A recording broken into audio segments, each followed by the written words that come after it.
Hi, this is Cora Stack again. One final video here that I want to chase down this whistleblowing, what happened, the Whistleblowing Act in terms of just the chronology. I say I wrote the paper on the implementation of the Whistleblowing Act, and I'm shocked really as to what happened. I'm absolutely shocked. But anyway, let's just look at the evolution of Ireland's whistleblowing law from 2014 to the 2022 amendment. So it's interesting that when you examine this kind of legislation, how you learn so much about legislation and how it's, what happens to it. So whistleblowing legislation is a foundation pillar of accountability in modern democracies. In Ireland, the Protective Disclosures Act 2014 was initially hailed as a pioneering law to protect those who speak up against wrongdoing. Yet less than a decade later, the Protective Disclosures Amendment Act 2022 introduced structural changes that reshaped reporting, oversight and institutional roles. In this video, we trace that evolution, spotlight key players and assess what the changes mean for whistleblowers and public trust. So the Act, the 2024 Act, so Brendan Howlin, Labour, as the Minister, he steered the 2014 legislation.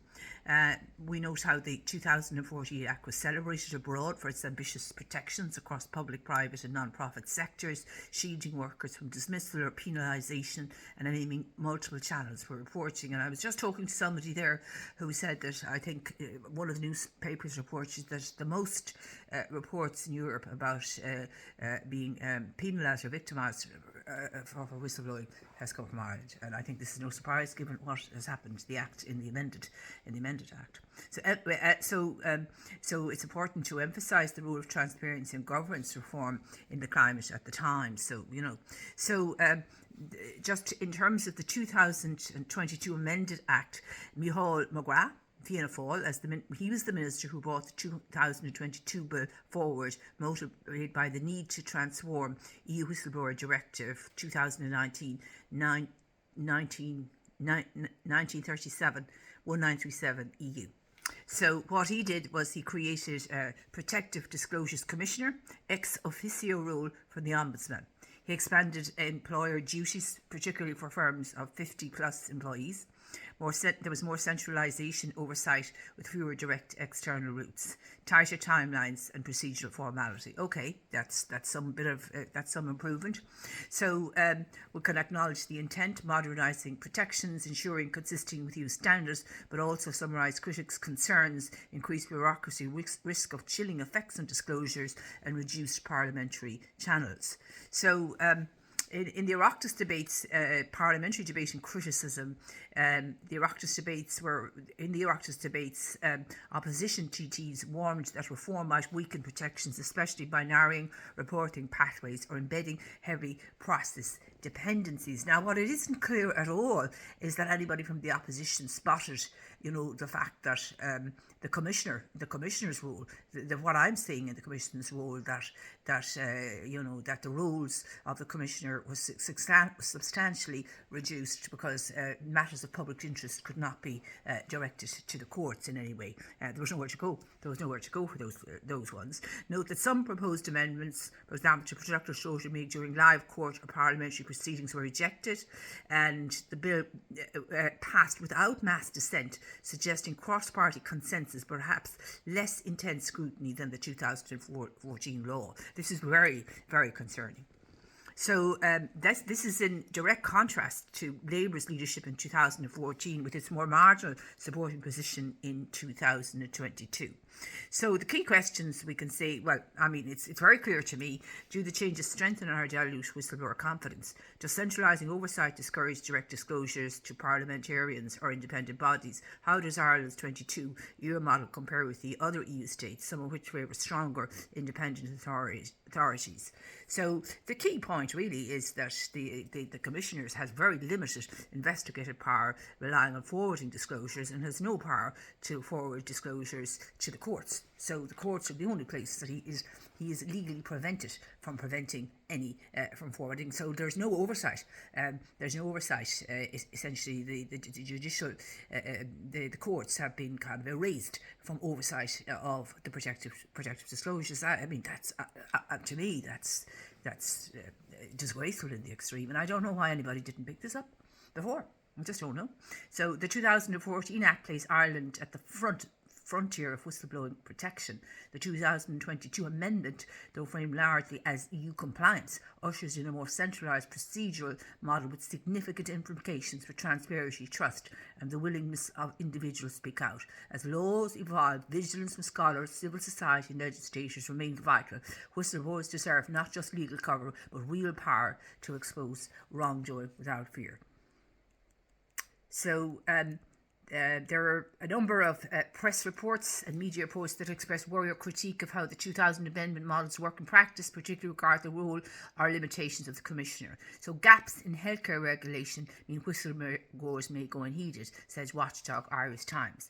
In the first annual report, the Office of the Protective Disclosure Commission, headed by Gerard Deering, warned that major regulatory gaps remain in the private healthcare sector. Some facilities lie outside the remit of HICWA or the HSE, leaving disclosure with no body to investigate. This illustrates the structural concern. Even if the Commissioner forwards a disclosure, the receiving body may reject or decline to investigate for jurisdictional reasons. It's outside my jurisdiction, so it's not my problem, someone else's problem. Whistleblower at centres providing state accommodation told allegation could not be investigated. A staff member at a state contracted accommodation centre for asylum seekers made a disclosure to HICWA. HICWA declined jurisdiction, passed the case to the Commission, who then forwarded to the Department of Equality, but the complainant was told no investigation could proceed. So there was no place to put it. This case highlights how the Commissioner's remit ends once transmission occurs and the ultimate fate of a disclosure can stall, because they have closed off the courts as the last sort of place for this to be done. So if no one else is prepared to investigate, then they should have the courts. Of course, should be the last place. Dublin Airport whistleblower concerned about such actions in the future. Irish Times. So in fairness, a lot of the concerns here are discussed by the Irish Times. You know, they're to come out from. So a former airport security staffer Matthew Butterley made protective disclosures about screening lapses. This is Dublin Airport. While some issues were addressed after investigation, he expressed ongoing concern about how future whistleblowers will be treated given his own treatment. So you see, this underscores the lived experience and perception risk. Confidence in the system may erode if whistleblowers face poor treatment. 4. Whistleblowers have suffered serious damage due to actions by part of the state TD, said Irish Times. During pre-legislative hearings, Fianna Fáil's John McGuinness described the 2004 law as an utter failure in parts, saying state entities use financial and legal resources to overwhelm whistleblowers causing serious harm. This kind of critique can be repurposed to interrogate whether the 2022 regime truly addresses past weaknesses or entrenches them. Woman penalised after making protective disclosures awarded 75,000 Irish Times. In 2024, a WRC decision found a complainant was sidelined and penalised for disclosures she made about financial mismanagement in a youth charity. While this case predates or overlaps the transition to the new regime, it remains a stark example of retaliation and enforcement gaps. The Whistleblowing Monitor, an EU platform, notes that the OPCD describes itself as a transmission-only body. It does not assess or screen disclosure and does not maintain oversight after passing them on. This limitation is frequently cited in critiques. The Commission's role is circumscribed very carefully and cannot allow follow-through. So this is another weakness, not a mind the fact that it cannot refer to the courts. These are just the limitations. OPCD Annual Reporting Committee. In the OPCD's 2024 report, Commissioner Gerard Deering acknowledged that the protective disclosure regime is complex and be difficult for people to navigate. These press examples provide concrete stories and authoritative voices to illustrate risks, procedural dead ends. This is the point. The procedural dead ends are such that because they haven't the power to transfer matters of public interest or matters which cannot be investigated due to inverted commas jurisdiction, you know, in other words, it's not my problem, send it somewhere else, and other postbox end up nowhere to put it. So you'd imagine those cases will be the ones that should be referred to the court as the last resort. Jurisdiction gaps, weak enforcement files, and eroded confidence among potential whistleblowers. You can sprinkle these. These are so. This is the actual facts about the legislation. Now. One of the points that that I did notice is that it seems that, very sadly, there is no evidence that the Labour Party, the head of the Labour Party, Ivana Bacik, there's no evidence that she voted against this act. There's no evidence that suggesting that there's no written evidence or no reports that Ivana Bacik, the head of the Labour Party, voted against a huge dilution of the power of the whistleblower, which is very disappointing given that this legislation was introduced by the former Minister Brendan Howlin. So that's most disappointing. And then people probably in the Labour Party would have felt they had to kind of go along with her. So because they were, I think, in government at the time, or in some kind of arrangement, this would have put pressure on all of them again to follow party order. So this is very disappointing by Ivana Bacik. I mean, she understands constitutional law, and she should have been the person to spot the flaw here and didn't. So it's again very disappointing that someone of her calibre did not speak out against this huge dilution of whistleblower rights, which was brought into the enactment of the amendment with this commissioner, this oversight body with very limited powers, and particularly was prohibited from sending any protective disclosure that couldn't be investigated anywhere else to the courts as even a final course of resort, particularly matters of serious public interest. So it's most concerning that Professor Bacik, as somebody you'd imagine would be of the utmost integrity, would behave in this way and would dilute allegedly, because there's no evidence that she voted against it, allegedly voting for it or in favour of it certainly it was very, very unfortunate, and it raises major questions about the intentions of people like this to protect the rights of whistleblowers and indeed serious democratic principles. It's very, very sad indeed that Professor Bacik would not vote, would not insist on if she was in the head of the Labour Party, which it seems to be at that time, when the amended act was placed. I stand to be corrected here. So whoever was the head of the Labour Party, just checking here, she was the head of the Labour Party. If she wasn't, then I stand to be corrected. So whoever was the head of the Labour Party in 2022, that they did not interrogate Micheál McGrath through the process in the Dáil. It's shocking in the extreme.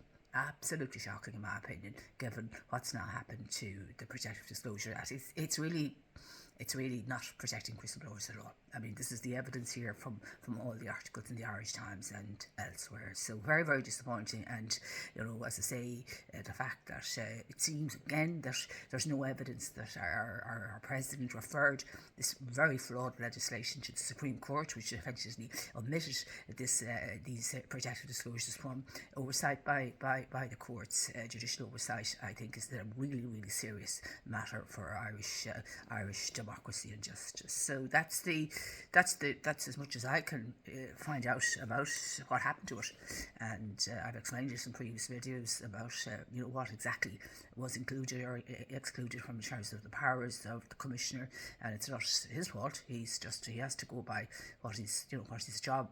He's not allowed legally to refer anything to the courts, even when there's nowhere for disclosure to go. As we see, a lot of the disclosures end up with nowhere to go. Nobody will investigate them.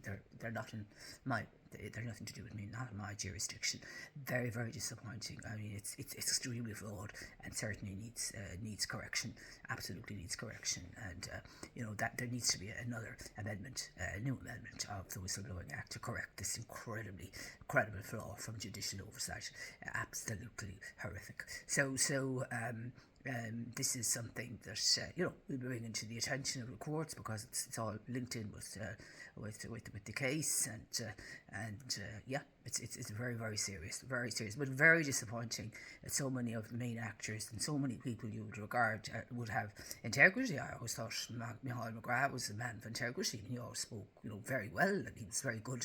He was a very good speaker, and he comes across very reasonable, and Ivana Bacik comes across reasonable. But like when these people would really do such terrible damage to whistleblowers through this kind of this this setting up of this very weak commissioner disclosures commissioner's office. It's disgraceful in the extreme, and you can see even the commissioner himself saying how frustrating it was for him to find that there was a lot of disclosures just were dead ends. They couldn't get investigated. There was nowhere for them to go. Surely those cases should go to the courts if no one else was prepared to investigate them. Perhaps it was because there were too, it was too, nobody wanted to. There was too difficult, or they said too much about the wrongdoing. Certainly in these kind of cases, you'd imagine, but particularly the cases of public interest, that those cases were not investigated, and it's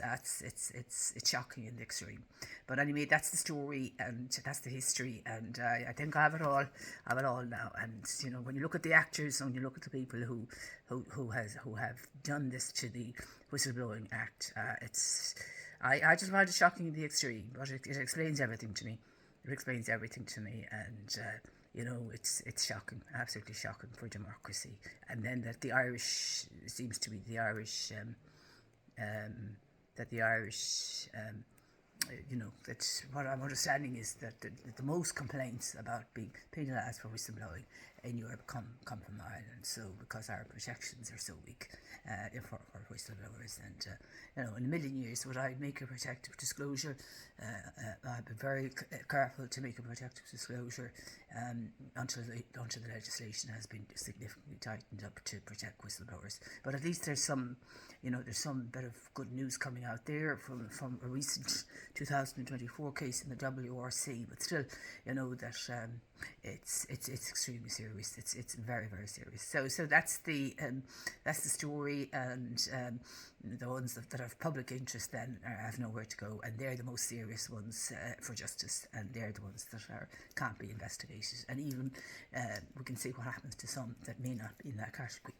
There's nowhere for them to go, and nobody will investigate them. No public body, they'll claim that they're not within their jurisdiction. So obviously the solicitors will do that if they could move it along. You'd imagine that they'd move it along. That the solicitors would be the ones that would say there's no jurisdiction. It wouldn't be the public body, the solicitors acting on their behalf. So this seems to be a quasi-judicial legislation act, which really reduces the power of the act to quasi-judicial investigations, which would involve a lot of solicitors.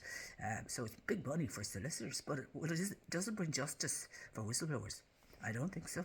Well, what we can read here.